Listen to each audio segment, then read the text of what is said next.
BJP నాయకులపై భౌతిక దాడి చేయడము ప్రజాస్వామ్య వ్యవస్థలో చీకటి రోజని వైఎస్ఆర్ కడప జిల్లా ప్రొద్దుటూరు నియోజకవర్గ కన్వీనర్ గొర్రె శ్రీనివాసులు వ్యాఖ్యానించారు. అమరావతిని ఏకైక రాజధానిగా కొనసాగించాలని డిమాండ్ చేస్తూ వివిధ పార్టీలు నిర్వహించిన కార్యక్రమానికి హాజరై తిరిగి వస్తున్న తమ పార్టీ రాష్ట్ర కార్యదర్శి సత్యకుమార్, రాష్ట్ర ఉపాధ్యక్షుడు ఆదినారాయణ రెడ్డి వాహనంపై అధికార పార్టీ కార్యకర్తలు దాడి చేయడాన్ని తీవ్రంగా ఖండించారు. వైసీపీ ప్రభుత్వానికి గుణపాఠం చెప్పడానికి ప్రజలు సిద్ధంగా ఉన్నారని అన్నారు. అధికార పార్టీ ఆగడాలపై రానున్న రోజుల్లో రాష్ట్ర వ్యాప్తంగా పోరాటాలు ఉధృతం చేస్తామని తెలిపారు.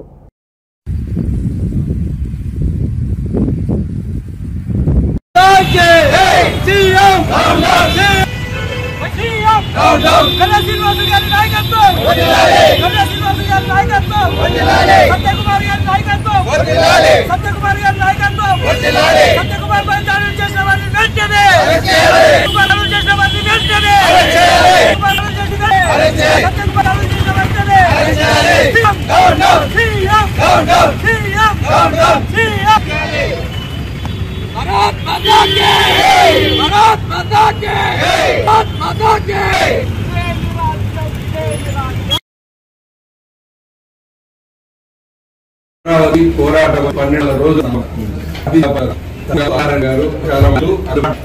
సందర్శించి వారికి తిరుగు సత్యకుమార్ దాడికి పాల్పడినారు.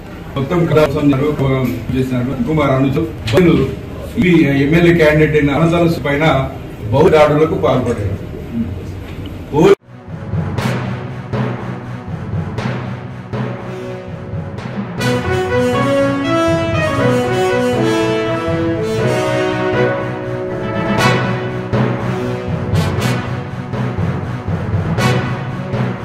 మద్దతుగా ఇక్కడ జరిగిన ఖండిస్తూ నిరసిస్తూ వాళ్ళపైన చర్యలు కోరుకుంటూ మీకు అందరికీ ఒకటి ప్రతిపాదన వినతి పత్రం సమర్పిస్తా ఉన్నారు. పైన చర్యలు తీసుకోవాలని చెప్పేసి మీరు ప్రతిపాదన పంపిస్తారని ఆశిస్తాను.